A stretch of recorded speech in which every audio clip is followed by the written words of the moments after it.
भारतीय फिल्म जगत की कलाकार कंगना रनावत का बयान काफी ज्यादा सुर्खियों में चल रहा है। आज चर्चा करेंगे इसी बयान के बारे में। बयान के साथ साथ एक बहुत बड़ा विषय यहाँ पर डिस्कस किया जाएगा, वो ये है जिस प्रकार का बयान उन्होंने दिया है, क्या उस बयान के आधार पर इन्हें के ऊपर देशद्रोह का मुकदमा लग सकता है, क्या इनसे पद्म पुरस्कार वापस लिया जा सकता है। तमाम आइए पूरे मसले को हम डिटेल जानते हैं और शुरू करते हैं इस पूरी बात को आपके सामने रखना। साथियों, भारत में आजकल एक विषय काफी ज्यादा सुर्खियों में चल रहा है और विषय पद्म पुरस्कारों का वितरण। पद्म पुरस्कारों में हाल ही में हमने आप लोगों को बहुत सारी प्रेरक कहानियां सुनाई हैं कि किस प्रकार से कितने शानदार व्यक्तित्वों को, फिर चाहे एनसाइक्लोपीडिया ऑफ फॉरेस्ट के नाम से जाने जाने वाली तुलसी बड़ा हो, या फिर वो ताई जिन्होंने सिंधु ताई जिन्होंने बच्चों के लिए बच्चों को गोद लेकर उनका अनाथ बच्चों का पालन किया हो, इन्हीं बीच में फिर जगह से कंगना रनावत को दिया जाने वाला पद्म पुरस्कार सुर्खियों में आ जाता है। सुर्खियों क्यों आता है? क्योंकि हाल ही में कंगना रनावत ने एक मीडिया चैनल को दिए अपने एक इंटरव्यू में एक ऐसा बयान दिया और उस बयान में उन्होंने जो बात रखी, उस बयान के अंदर उनके द्वारा रखी बातें ये था कि आजादी भारत को 1947 में भीख में मिली थी, सही मायने में आजादी 2014 में मिली। इस बयान के बाद से भारत में पॉलिटिकल पार्टी काफी ज्यादा हमलावर हो गई हैं, विशेष रूप से विपक्ष हमलावर हो गया है और विपक्ष हमलावर होने के साथ साथ उनके पद्म पुरस्कार को वापस लिए जाने की मांग उठ रही है। तो उसी क्रम में आप इस सुर्खियों को मेरे साथ देखें। हाल ही आजादी का जो मसला चल रहा है कि कंगना रनावत विद पद्मश्री, ये जो पद्म पुरस्कार पद्मश्री पुरस्कार इन्हें मिला, ये पद्मश्री पुरस्कार इसे वापस लिया जाए, इसकी डिमांड हाल ही में भारतवर्ष के अंदर उठ रही है। इसके बारे में आप मेरे साथ आज के सेशन में जुड़े हुए हैं।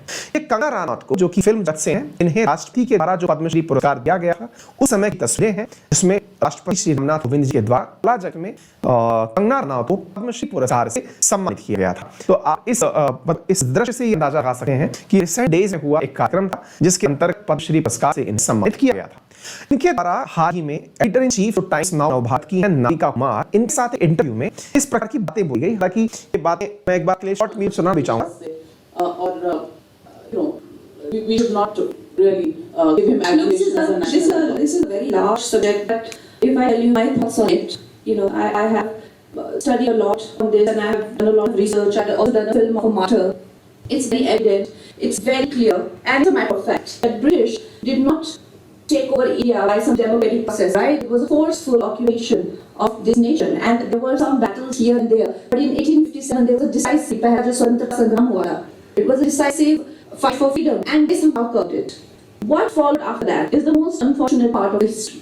More unfortunate than what happened to Jews. It is more unfortunate than that also, but it was not printed in the media. Whether Jallianwala Bagh or whether इस प्रे वीडियो में ये जिस बारे में चर्चा कर रही हैं, because they were able to curb that first fight of independence, and in that phase, what Indians cultivated in them, a strong sense of being wronged, and at times when you're stripped of everything, they left us literally starved.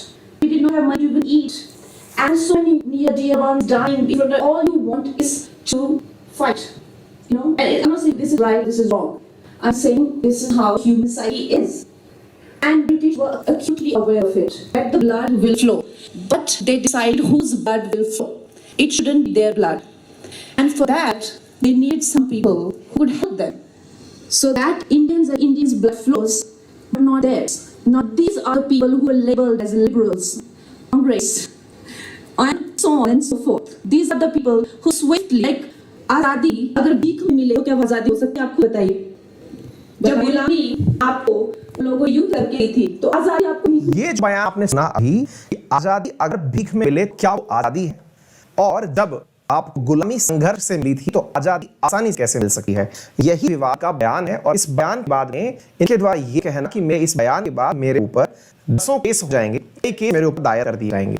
अभी बयान बिना intentional बात नहीं तो court का काम है, क्योंकि बयान देते वक्त भी ये इस बात को क्लेम कर रही है कि मैं इस बयान के बाद 10 केस मुकदमे जो है वो दर्ज हो जाएंगे। विषय क्या था इस बहस का? विषय यहाँ पर टाइम्स नाउ के द्वारा जो विषय रखा गया था, उस विषय चर्चा हो रही थी कि किस प्रकार से देश के अंदर जो ऐतिहासिक मुद्दे हैं उन पर चर्चाएं हो रही हैं। इनसे वीर सावरकर जी के बारे में प्रश्न पूछा गया था और उस प्रश्न के जवाब में इनके द्वारा ये बयान दिया गया।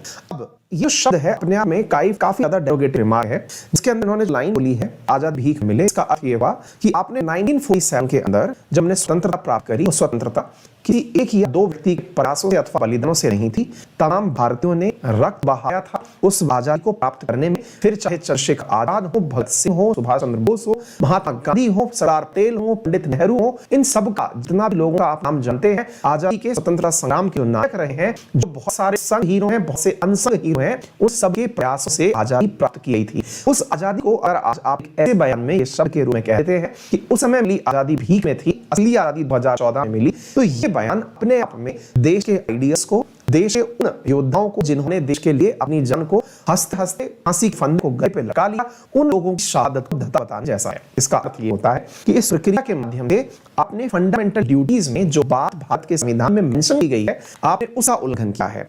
कौन सी बात? हमारे संविधान के अंदर फंडामेंटल ड्यूटीज में ये बात ऑलरेडी मेंशन्ड है कि किसी भी व्यक्ति को बाय द कॉन्स्टिट्यूशन, आप इस लाइन को पढ़ें और इस लाइन के मायने निकालें। इसमें लिखा हुआ है भारत के संविधान के अंदर आर्टिकल 51A के अंदर, it shall be the duty of every citizen of India, Bharat के प्रत्येक नागरिक का यह कर्तव्य होना चाहिए कि to abide by the constitution and respect it ideals and institutions and the national flag and the national anthem.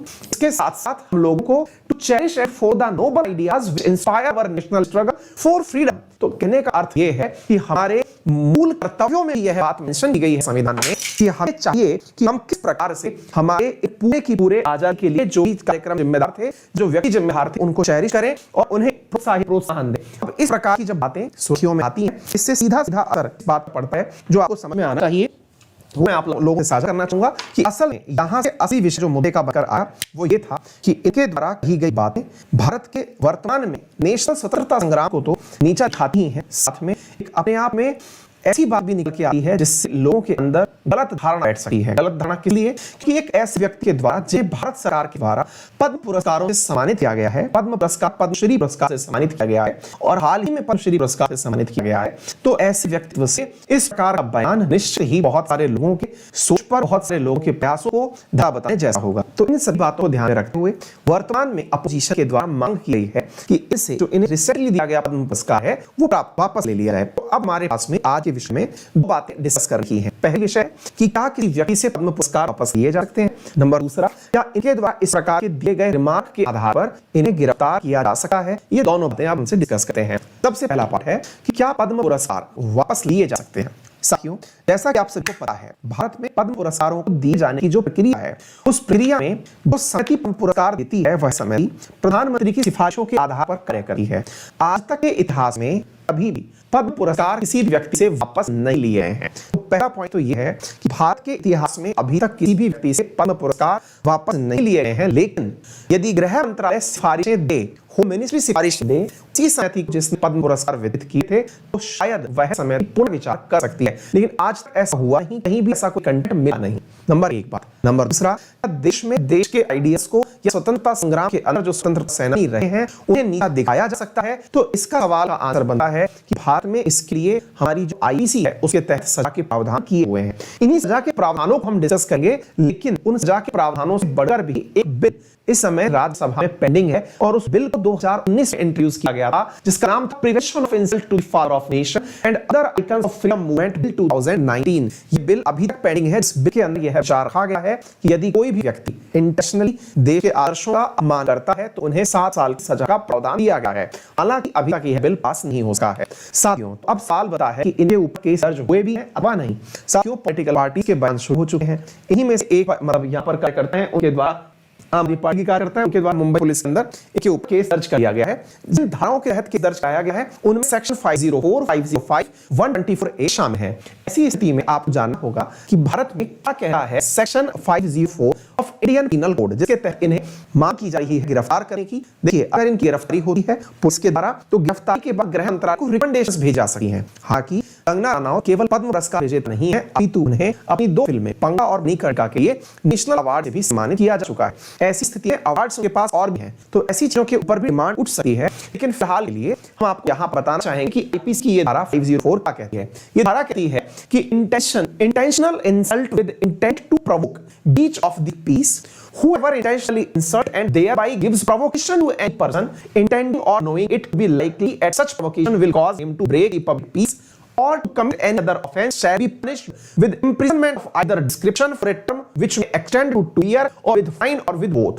Section 504 के तहत प्रावधान ये है यदि कोई भी व्यक्ति ऐसा कोई कार्य करता है जिसके माध्यम से इंटेंशनली इंसल्ट करने का बात निकल कर आती है, तो ऐसी स्थिति में सेक्शन 504 के तहत 2 साल की सजा का प्रावधान है। नंबर 1। दूसरी चीज है सेक्शन 505 जिसमें कहा गया है whoever makes publish or circulate any statement rumor or report with intent to cause which is likely to cause any officer soldier sailor or airman in the army navy air force of India to mutiny or otherwise disregard or fail on his duty as such with intent to cause or which likely to cause fear or alarm to the public or any section of public whereas whereby and person may be induced commit offense against the state or against the public tranquility। इसके तहत 3 साल की सजा का प्रावधान है, यानी कि 2 साल सजा का प्रावधान सेक्शन 504 के तहत, सेक्शन 505 के तहत 3 साल की सजा का प्रावधान है। इसकी इन धाराओं के तहत इन ऊपर मुकदमा दर्ज कराया गया है। इसके साथ साथ भारत के अंदर जो हमारा आईपीसी है उसकी सेक्शन 124A जिसे आप इंडियन पिनल कोड में सेडिशन यानी देशद्रोह मामले से भी जानते हैं, इसके अंदर ऐसी कोई व्यक्ति के द्वारा की गई कोई बात या कोई लिखित दस्तावेज, ऐसा कोई सिग्नेचर या कोई ऐसा कार्टून यानी विजुअल रिप्रेजेंटेशन और कोई भी ऐसा अटेम्प्ट जिससे कि देश के अंदर एक डिसरेस्पेक्ट पैदा होता हो, डिसअफेक्शन पैदा होता हो, गवर्नमेंट एस्टैब्लिश जो है उसको किसी प्रकार की हानि हुई हो, तो ऐसी स्थिति के अंदर 3 साल की सजा देने का प्रावधान इसमें किया गया है। अर्थात इनके पर सेक्शन 124A के तहत भी केस दर्ज कराया गया है। इन तमाम धाराओं के तहत इन पर केस दर्ज कराया गया है। बुनियादी बात फिर से निकल के आती है कि पद्म पुरस्कार वापस लिए जाते हैं। मैंने आपसे कहा कि चूंकि अभी तक ऐसी घटना पहले कभी नहीं हुई है, पद्म पुरस्कार अभी किसी व्यक्ति से वापस नहीं लिए गए हैं। हालांकि लोगों ने पद्म पुरस्कार विरोध स्वरूप लौटा दिए हैं, वो अलग बात है कि पद्म पुरस्कार की घटना के विरोध में लौटा दिए हो, लेकिन वापस लेने की घटना अभी तक नहीं दर्ज नहीं की गई। ऐसी स्थिति में यह देखना होगा कि क्या गृह मंत्रालय की सिफारिशों पर ऊपर निर्णय लिए जाएंगे अथवा नहीं। फिलहाल के लिए यह मुद्दा काफी ज्यादा कंट्रोवर्शियल है। ऐसी स्थिति में आप मन जो क्यूरियोसिटी था कि पब्लिक डिमांड पर क्या कुछ ऐसा पॉसिबल है, तो हमने आपको बताने का प्रयास किया। क्या इनकी गिरफ्तारी पॉसिबल है? तो जिन धाराओं के तहत इन पर केस दर्ज किया गया है, अगर ये बात सही प्रूव होती है कि हाँ ऐसा किया गया था, इंटेंशनली किया गया था या इंटेंट यही था, तो उसके ऊपर कोर्ट निर्णय ले सकती है। ये तमाम बातें उम्मीद है आपको समझने में आसानी हुई होगी। फिलहाल के लिए इतना ही। ये आपसे कोई विद्यार्थी मेरे साथ जुड़ा अनअकैडमी पर पढ़ना चाहता है, मेरा रेफरल कोड है अंकित10 जिसका यूज करके आप 10% डिस्काउंट अनअकैडमी के सभी सब्सक्रिप्शंस पर प्राप्त कर सकते हैं। फिर चाहे यूपीएससी, एसएससी, बैंकिंग, रेलवे जो हो। रोजाना अनअकैडमी पर एक टेस्ट सीरीज चल रही है मंडे टू फ्राइडे, इसमें विनर्स को 1500 रुपए, 1000 रुपए और 500 रुपए के गिफ्ट वाउचर्स दिए जा रहे हैं। उस टेस्ट सीरीज का नाम अभियान है। आप उसमें भी मेरे रेफरल को अंकित10 से जुड़ सकते हैं। 10 से लेकर 17 तारीख तक अनअकैडमी पर यूपीएससी कैटेगरी के अंदर स्पेशल प्राइस भी चल रहा है, जिसके तहत आप 10% डिस्काउंट के साथ एडिशनल प्राइस डिस्काउंट में 46,000 रुपीस में अकेडमी का प्लस कॉम्बो प्राप्त कर सकते हैं। इसमें प्रीलिम्स, मेंस और ऑप्शनल की क्लासेस उपलब्ध होंगी। इसके साथ साथ आपको ईएमआई ऑप्शंस, लोन फैसिलिटी, ये सारी चीजें इसमें दी जा रही हैं। एक चीज और आपको बता दूं कि इस पूरे कोर्स के अंदर आप 20,000 रुपीस की बुक्स, साथ में 10,000 रुपीस की टेस्ट सीरीज, इसके अलावा 200 से अधिक टीचर्स की क्लासेस, 15 से अधिक optional Hindi English content material, live classes, recorded classes देने की फैसिलिटी, एडुकेटर से डायरेक्ट बात करके अपने डाउट्स पूछने की फैसिलिटी, ये तमाम चीजें आपको अनअकैडमी के एप्लीकेशन पर उपलब्ध है। फिलहाल के इतना ही। अपना ख्याल रखें। धन्यवाद।